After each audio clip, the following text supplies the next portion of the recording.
Sir చూడండి sir నా చేసిన చూడండి సార్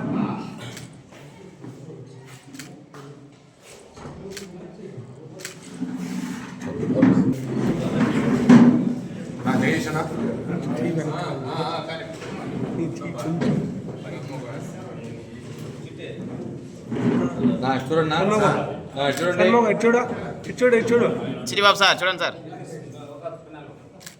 ఓకే సార్ భారత ప్రధాని శ్రీ నరేంద్ర మోడీ నాయకత్వంలో నిర్మలా సీతారామన్ గారు 9వసారి ప్రవేశపెట్టిన ప్రయోజనదాయకమైన బడ్జెట్ పైన ప్రజలందరికీ వివరించాలని చెప్పేసి రాష్ట్ర పార్టీ నుండి పెద్దలు రాష్ట్ర అధికార ప్రతినిధి శ్రీ జల్లి మధుసూదన్ గారు ఈరోజు ఈ కార్యక్రమం రావడం జరిగింది. పక్కన వారు జిల్లా అధ్యక్షులు శ్రీ జగదీశ్వర్ నాయుడు గారు, అదేవిధంగా మాజీ రాజ్యసభ సభ్యులు రాష్ట్ర శాశ్వత కార్యవర్గ సభ్యులు శ్రీమతి దుర్గారామకృష్ణ గారు, అదేవిధంగా సీనియర్ నాయకులు ఈ బడ్జెట్ సంబంధించిన వారు జిల్లా ప్రతినిధి రాజేంద్ర నాయుడు గారు, market yard director Mohan Naidu గారు, అదేవిధంగా చిట్టిబాబు గారు ఈ బడ్జెట్ సంబంధించిన జిల్లా ప్రతినిధి, నా పేరు అట్లూరు శ్రీనివాసులు జిల్లా ప్రధాన కార్యదర్శి బడ్జెట్ ప్రతినిధి, అదేవిధంగా బాబు గారు మాల కార్పొరేషన్ డైరెక్టర్ గారు, అదేవిధంగా లతీష్ కుమార్ నార్త్ మండల అధ్యక్షులు ఎస్సీ మోర్చా అధ్యక్షులు బాబు గారు, అదేవిధంగా జిల్లా ఉపాధ్యక్షులు రవికుమార్ గారు, జిల్లా మీడియా సెల్ రామభద్ర గారు, యువ మోర్చా నాయకులు హేమంత్, అదేవిధంగా సెంట్రల్ మండల అధ్యక్షులు షణ్ముఖ్ గారు, మైనారిటీ మోర్చా నాయకులు హేమంత్ గారు వీళ్ళు ఈ కార్యక్రమం పాల్గొనడం జరిగింది. తదుపరి రెడ్డి మస్తార్ గారు తదుపరి కార్యక్రమం మొదట జిల్లా అధ్యక్షులు తీసుకున్నారు.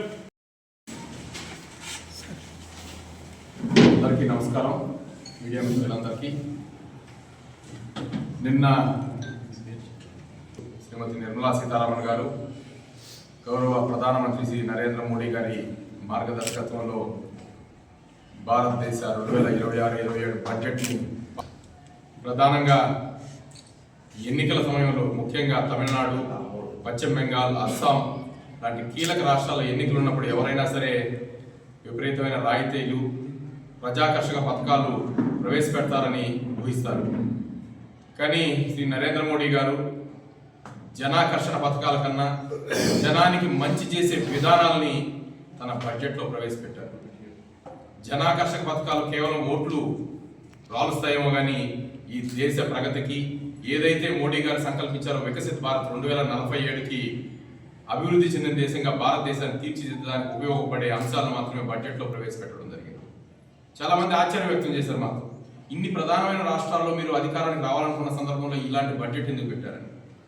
నిజంగా ఈ దేశం అభివృద్ధి చెందాలనుకునేవారు ప్రజలు కూడా ఈరోజు గమనిస్తున్నారు. తాత్కాలికంగా వారికి లబ్ధి చూపించే పథకాల కన్నా కానీ దీర్ఘకాలికంగా వారి కుటుంబం, వాళ్ళ బిడ్డల భవిష్యత్తుకు ఉపయోగపడే పథకాలను ఎవరైతే ప్రవేశపెడుతున్నారో వాళ్ళని ఆశీర్వదిస్తున్నారు.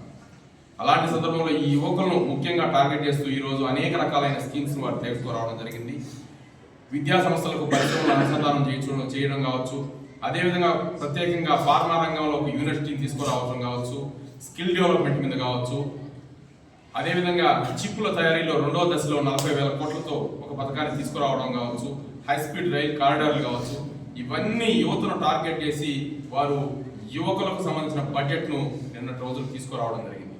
ముఖ్యంగా మన ఆంధ్రప్రదేశ్ సంబంధించి 3 హై స్పీడ్ రైల్వే కారిడార్లు మన ఆంధ్రప్రదేశ్ రాష్ట్రంలో పోవడం మోడీ గారు ఆంధ్రప్రదేశ్ ప్రజల మీద ఎంత అభిమానం చూపిస్తున్నారు, ఆంధ్రప్రదేశ్ అభివృద్ధికి ఎలా కట్టుబడి ఉన్నారు అనే ఉదాహరణ 7 హై స్పీడ్ కారిడార్లు దేశంలో ప్రవేశపెడితే 3 ఆంధ్రప్రదేశ్ మీద పోవడం, అందులోనూ 2 కారిడార్లు మన ఉమ్మడి చిత్తూరు జిల్లా మీదుగా పోవడం అనేది చిత్తూరు జిల్లా అభివృద్ధికి మోడీ గారు ఇచ్చిన ప్రాముఖ్యతగా మనందరూ గమనించాల్సిన అంశం.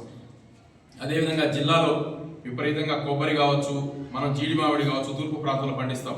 ఆ రైతుల కోసం ప్రత్యేకంగా ఒక పథకాన్ని తీసుకురావడం, రైతులకు ప్రత్యేకించి వారికి ఏ విధంగా ఏఐ టెక్నాలజీని అనుసంధానం చేసి ఆధునిక పద్ధతుల్లో రైతాంగాన్ని ముందుకు తీసుకుపోవడానికి కూడా ప్రత్యేకించి ఈరోజు నిధులు కేటాయించడం, పరిశోధనలకు నిధులు కేటాయించడం చిత్తూరు జిల్లాకు ప్రత్యేకించి రైతాంగానికి మేలు చేసే అంశంగా మేము భావిస్తున్నాం. అదేవిధంగా ఈరోజు కూడా వారు అనేక కార్యక్రమాలు తీసుకురావడం, కేవలం మహిళలకే కాదు రక్షణ రంగానికి ఇతోధికంగా నిధులు కేటాయించడం జరిగింది. ఏదైతే దేశ రక్షణ విషయంలో రాజీ పడబోమనేసి మరోసారి నరేంద్ర మోడీ గారు ఈ సందర్భంగా బడ్జెట్ ద్వారా తెలియజేసిన పరిస్థితి. బడ్జెట్ ద్వారా కేటాయించిన నిధుల్లో దాదాపు 80% దేశీయంగానే ఆయుధ పరిశ్రమను ప్రోత్సహించడానికి దేశంలోనే కొనాలని చెప్పి ఇక్కడ స్టార్టప్ను ప్రోత్సహించాలని చెప్పి కూడా వారు నిర్దేశించడం యువతకు అనేక అవకాశాలను తెచ్చిపెట్టే అంశంగా మేము ఈ సందర్భంగా భావిస్తూ ఈ కార్యక్రమాన్ని ఉద్దేశించి ముఖ్య అతిథిగా విచ్చేసినటువంటి రాష్ట్ర అధికార ప్రతినిధి సోదరులు శ్రీ జల్లి మధుసూదన్ గారిని ప్రసంగించవలసిందిగా కోరుచున్నాను. సంపాదించడం అభివృద్ధి పదం కాదు. ఎక్కడైతే పేద బలహీన వర్గాలు కనీసం మౌలిక వసతులని సమకూర్చగలే దిశలో పయనిస్తే అదే అభివృద్ధి, అదే ఆ దేశం. ఈరోజు ప్రధానమైన అంశం, నిన్న పార్లమెంట్లో మన ఆర్థిక మంత్రివర్యులు నిర్మలా సీతారామన్ గారు ప్రవేశపెట్టిన బడ్జెట్ మొత్తం చర్చాంశంగా మారింది. ఈ బడ్జెట్లో ప్రత్యేకత ఉంది. ఆమెకి మొరార్జీ దేశాయ్ తర్వాత కేంద్రంలో అత్యధిక సార్లు బడ్జెట్ ప్రవేశపెట్టిన ఘనత నిర్మలా సీతారామన్కు దక్కుతుంది. 8 పర్యాలు అయిపోయి ఈరోజు 9వసారి ఆమె బడ్జెట్ ప్రవేశపెట్టింది. ఆమెలో ఉన్న ఒక నైపుణ్యత, ఒకటే ఒక ముఖ్య లక్ష్యం, వికసిత్ భారత్ 2047 సంవత్సరానికి ప్రపంచ దేశాల్లో భారతదేశం అగ్రగామిగా, ఇప్పుడు మనం ఉన్న 4వ స్థానం నుంచి 3వ స్థానానికి ఆర్థిక వ్యవస్థను తీసుకెళ్లే అభివృద్ధి పదంగా, అలాగే దేశంలో ఏదైతే భవిష్యత్తు తన యువకుల కోసం ఆధారపడిందో ఆ యువకుల శక్తి బడ్జెట్ అని చెప్తాం, యువశక్తి బడ్జెట్ ఇది. అదే కాకుండా అన్ని దేశాలు కూడా మనల్ని టార్గెట్ చేసాయి. అన్ని దేశాలు కూడా మన మీద ఒక రకమైన అసూయను వెళ్ళబోచుతున్నాయి. వీళ్ళలో ఉన్న ఐకమత్యం, వీళ్ళలో ఉన్న పట్టుదల, వీళ్ళలో ఉన్న ఆ శ్రమజీవుల యొక్క కృషి ఫలితం వల్ల ఈరోజు అన్ని అగ్రదేశాలన్నీ కూడా ఇండియాలో ఏం జరుగుతుంది, ఇండియాని ఏ విధంగా అణగదొక్కాలని మనందరికీ తెలుసు. గత కొన్ని నెలలుగా అన్ని దేశాలు మన మీద టార్గెట్ చేసి ట్యాక్సులు వేయడం, సుంకాలు పెట్టడం, వాటికి కావాల్సిన అన్ని రకాల కోణాల్లో అటాక్ చేస్తున్నారు. ఇలాంటి పరిస్థితుల్లో ఒకే ఒకటి స్వదేశీ. స్వదేశీ అంటే మన దేశంలో ఉత్పత్తి అయ్యే వస్తువులు మనమే వాడుకోవాలనేది ఒక ప్రధానమైన అంశమే కాదు.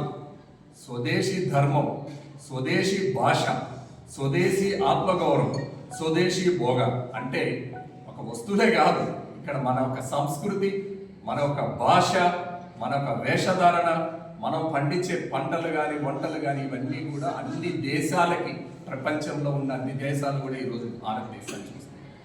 ఇలాంటి పరిస్థితుల్లో బడ్జెట్ ఏ విధంగా ఉండాలి, ఈ దేశాలంతా ఇలా టార్గెట్ చేసే ఈరోజు మన బడ్జెట్ ఏ విధంగా ఉండాలంటే, యువతకి ప్రాధాన్యత ఇచ్చేటట్టు ఉపాధి కల్పన, బలహీన బడుగు వర్గాల అభివృద్ధి ధ్యేయంగా అన్ని రంగాలలో, అన్ని సెక్టార్లలో సబ్కా సాత్ సబ్కా వికాస్ అనే పదానికి అర్థం, నిర్వచనం ఉండే విధంగా ఈరోజు 7% అభివృద్ధి పదంతో ముందుకు తీసుకెళ్లే విధంగా బడ్జెట్ని కేటాయించడం జరిగింది.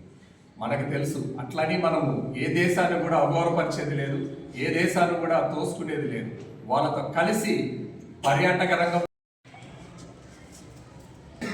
ఈనాటి ఈ సమావేశానికి విచ్చేసినటువంటి పాత్రికేయ మిత్రులకి, ఎలక్ట్రాన్ మీడియా, ప్రింట్ మీడియా వారికి, వివిధ ప్రైవేట్ ఛానల్ వారికి, భారతీయ జనతా పార్టీ చిత్తూరు జిల్లా అధ్యక్షులు పెద్దలు జగదీష్ నాయుడు గారికి, అలాగే సీనియర్ నాయకులు పెద్దలు గవర్నీలు దుర్గాకృష్ణ గారికి, అలాగే రాజేంద్ర గారికి, అలాగే మార్కెట్ కమిటీ చైర్మన్ గారికి, సీనియర్ నాయకులు తెలియజేసుకుంటున్నా.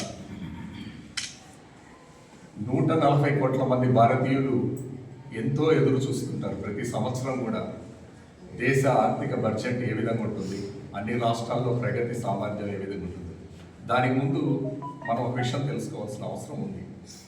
ఎందుకంటే భారతదేశంలో ఎన్నో రాజకీయ పార్టీలు వస్తుంటాయి, పోతున్నాయి.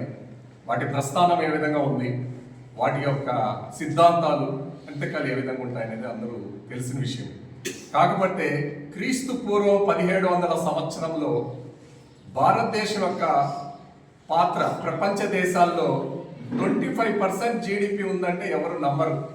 అప్పుడున్న మనకున్న వనరులు కానీ, ఖనిజాలు కానీ, అన్ని రకాల విభాగాల్లో ప్రపంచ దేశాల్లో భారతదేశం యొక్క ఆర్థిక పరిస్థితి 25% జీడిపి ఉండేది.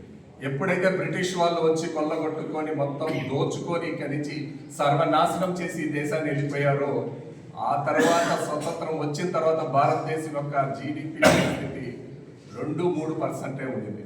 ఆ తర్వాత మనకు తెలుసు, కేంద్రంలో కాంగ్రెస్ నాయకత్వంలో దేశం ఏ విధంగా ప్రగతి పథంలో ముందుకు జరిగిందా, ఎక్కడెక్కడ అవరోధాలు ఆగిపోయారు, వాళ్ళ స్వార్థం కోసం, వాళ్ళ యొక్క ఉనికి కోసం, వాళ్ళను ప్రజల ఓటు బ్యాంకు కోసం వాళ్ళు తీసుకున్న సంస్కరణలు నిర్ణయాలు మనల్ని ఏ విధంగా అధపాతాలకు తొక్కేశాయో మనందరికీ తెలిసిన విషయమే. కాకపోతే ఈరోజు ఒకే ఒక సంకల్పం, ఒకే ఒక పైత్విక పునాది సిద్ధాంతంతో భారతీయ జనతా పార్టీ 1965 సంవత్సరంలోనే మానవతా ఏక దర్శనం అనే దాంతో, అలాగే అంత్యోదయ స్ఫూర్తి, ఈ రెండు.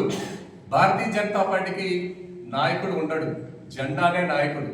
భారతీయ జనతా పార్టీకి వేరే స్వార్థపరమైన సిద్ధాంతాలు పుస్తకాలు ఉండవు. వాటికి ఉన్నది ఏకైక సిద్ధాంతము అంత్యోదయ స్ఫూర్తి, ఏకాత్మ మానవ దర్శనం. మూడోది, నాయకులు ఉండరు, కార్యకర్తలే నాయకులుగా ఉంటారు.